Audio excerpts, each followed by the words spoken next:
Hello and अस्सलाम वालेकुम। हमारा आज का टॉपिक है एंग्लो सैक्सन पीरियड और इसमें हम हिस्ट्री को डिस्कस करेंगे और ये इंग्लिश लिटरेचर की तारीख़ का पहला पीरियड है और एंग्लो सैक्सन पीरियड को हम ओल्ड इंग्लिश पीरियड भी कहते हैं। ये पीरियड स्टार्ट होता है 450 एडी से, जब एंग्लो सैक्सन इंग्लैंड में आए और इसका अख्ताम हुआ 1066 में जब नॉर्मन कन्क्वेस्ट हुई। एंग्लो सैक्सन को मज़ीद 3 इकसाम में डिवाइड किया गया है, angles, Saxons and Jutes. Anglo Saxons के इधर आने से पहले यहाँ पर रोमन्स रहते थे और एंग्लो सैक्सन्स को यहाँ पर बुलाया कार्ल्स ने था। अब कार्ल्स ने इन्हें क्यों ब्रिटेन में बुलाया और रोमन्स यहाँ से क्यों गए, इसको हम अपनी वीडियो में डिटेल से डिस्कस करते हैं। एंग्लो सैक्सन पीरियड को अच्छी तरह से समझने के लिए हम सबसे पहले इसके हिस्टोरिकल बैकग्राउंड को समझते हैं। एंग्लो सैक्सन पीरियड को हम ओल्ड इंग्लिश पीरियड भी कहते हैं। इसका जो टाइम पीरियड था वो 450 एडी के अंदर स्टार्ट हुआ और वो 1066 एडी तक रहा। ब्रिटेन में सबसे पहले कार्ल्स लोग रहते थे। कार्ल्स को ब्रिटेन भी कहते थे, इसी वजह से इनके नाम की बेस पर इस जगह का नाम भी ब्रिटेन रख दिया गया। फिर उसके बाद यहाँ पर रोमन्स आकर इनके साथ रहने लग पड़े। रोमन्स का जो मज़हब था वो क्रिश्चियनिटी था और वो 43 एडी में यहाँ पर आए और 410 एडी तक यहाँ पर वो इनके साथ ही रहे। उसके बाद 410 के बाद उन्होंने ये कहा कि रोमान के ऊपर अटैक्स होने लग पड़े हैं, इसी वजह से वो वापस रोमान चले गए। और रोमन्स का जो रिलीजन था वो क्रिश्चियनिटी था। वो ही फर्स्ट पर्सन थे जो यहाँ पर क्रिश्चियनिटी को लेकर आए थे। इस वक्त के जो रोमन्स किंग थे उनका नाम था होनरीस। जब रोमन्स की हुकूमत थी तो पिक्ट्स ने रोमन्स पर हमले करना शुरू कर दिए। अब मैं पिक्ट्स के बारे में आपको बताता चलूँ तो पिक्ट्स जंगली लोग थे और ये जंगल में ही रहते थे। ये सिर्फ खाने की चीज़ों वगैरह के लिए इनके ऊपर हमले करते थे। फिर रोमन किंग ने ब्रिटेन्स को कहा कि वो ख़ुद को खुद ही डिफेंड करें, क्योंकि पिक्ट्स उनके ऊपर हमले करते थे और उन्होंने जाने के लिए ये कहा कि उन्होंने अपने मुल्क वापस जाना है क्योंकि रोमान के ऊपर हमले हो रहे हैं।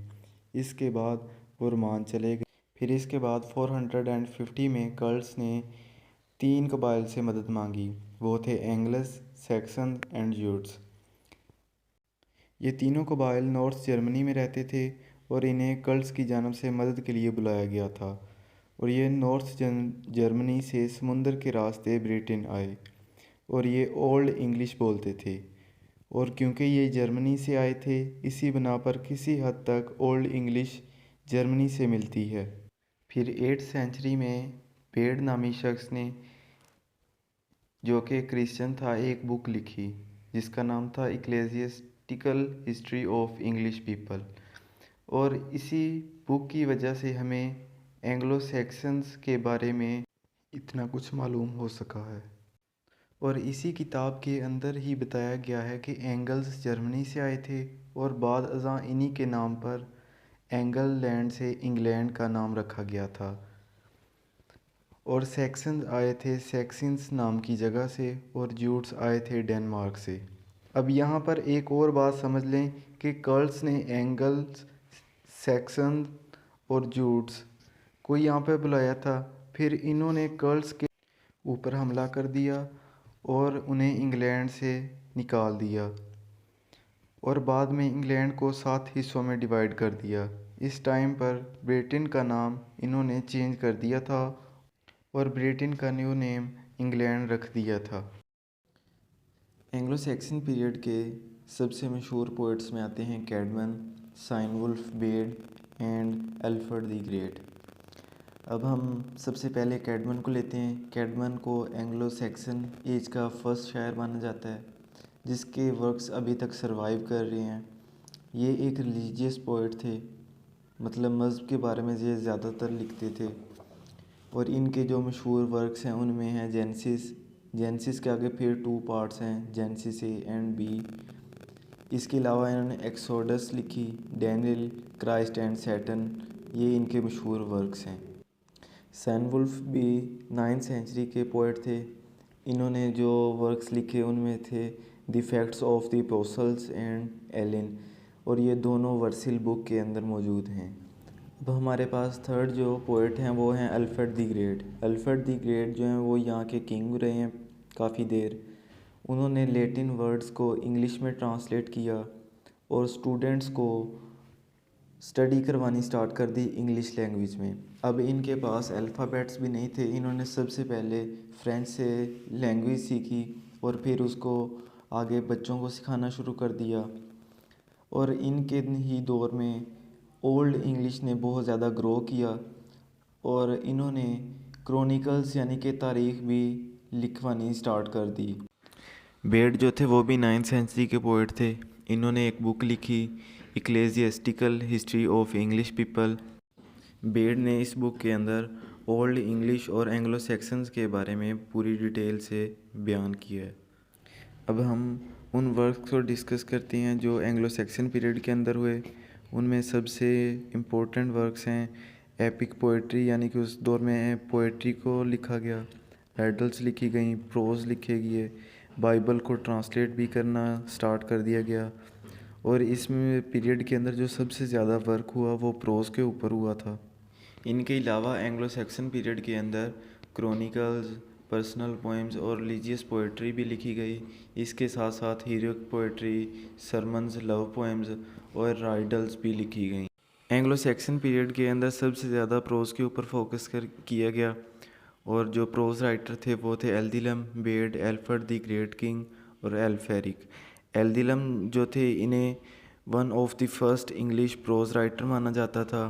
बेड ने भी बहुत सारे प्रोज लिखे और एल्फ्रेड द ग्रेट ने फ्रेंच प्रोज को ओल्ड इंग्लिश के अंदर ट्रांसलेट किया। इन्होंने पेस्टोरल केयर को ओल्ड इंग्लिश के अंदर ट्रांसफ़र किया। इसके साथ साथ the history of the world को भी ओल्ड इंग्लिश के अंदर ट्रांसलेट किया। जो नंबर 4 के हमारे पास प्रोज राइटर हैं वो हैं एल्फेरिक। एल्फेरिक फेमस प्रोज राइटर हैं और इन्होंने 10th सेंचुरी के अंदर वर्क किया और इन्होंने बाइबल की 7 किताबों को भी ओल्ड इंग्लिश के अंदर ट्रांसलेट किया। अब हम एंग्लो सैक्सन के ऊपर होने वाले अटैक्स को डिस्कस करते हैं। एंग्लो सैक्सन के ऊपर अब अटैक्स होने स्टार्ट हो गए।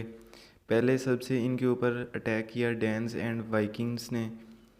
ये बेसिकली लुटेरे किस्म के लोग थे और ये सिर्फ राशन और ख़ुराक वगैरह की सर्च के लिए इनके ऊपर अटैक्स करते थे और इनसे अनाज वगैरह हासिल करते थे। फिर 11th सेंचुरी में 7000 नॉर्मन सिपाहियों के साथ एक लश्कर आया समुंदर के रास्ते से इंग्लैंड में। ये लश्कर किंग विलियम की निगरानी में आया और ये लश्कर 700 जहाज़ों पर मुश्तमिल था और इस वक्त एंग्लो सैक्सन का किंग हैरल्ड गॉडविंसन था। इसने फिर किंग विलियम के साथ जंग लड़ी। इस लड़ाई को बैटल ऑफ हेस्टिंग कहते हैं और इसी जंग में हैरल्ड की डेथ हो गई और ऐसे ही एंग्लो सैक्सन की हुकूमत ख़त्म हो गई और यहाँ पर विलियम ने कब्ज़ा कर लिया और फिर यहाँ से एंग्लो नॉर्मन पीरियड स्टार्ट हो गया। ये जो नॉर्मन लोग थे ये फ्रेंच लैंग्वेज बोलते थे और जब नॉर्मन्स आकर एंग्लो सैक्सन्स के साथ रहने लगे तो इस कॉलोनियलिज़म में ओल्ड इंग्लिश में बहुत से फ्रेंच वर्ड्स भी शामिल हो गए और इसी वजह से ओल्ड इंग्लिश लैंग्वेज में और एंग्लो नॉर्मन पीरियड की इंग्लिश में बहुत फ़र्क आ गया और इसी वजह से ही ओल्ड इंग्लिश में बहुत से फ्रेंच वर्ड्स भी मिलते हैं। फिर किंग विलियम ने ओल्ड इंग्लिश को स्कूलों में पढ़ाने से मना कर दिया और तमाम लिटरेरी वर्क्स को रिलीजियस प्लेसेस पर रख दिया गया और 17th सेंचुरी में यही वर्क्स स्कॉलर्स के हाथों लगे। इन्होंने इस पर वर्क स्टार्ट किया और इन्होंने इससे बहुत कुछ सीखा और इसके ऊपर प्रॉपर वर्क उन्होंने करना स्टार्ट कर दिया। और यहाँ पे हमारा होता है आज का लेक्चर एंड। मिलते हैं नेक्स्ट वीडियो में।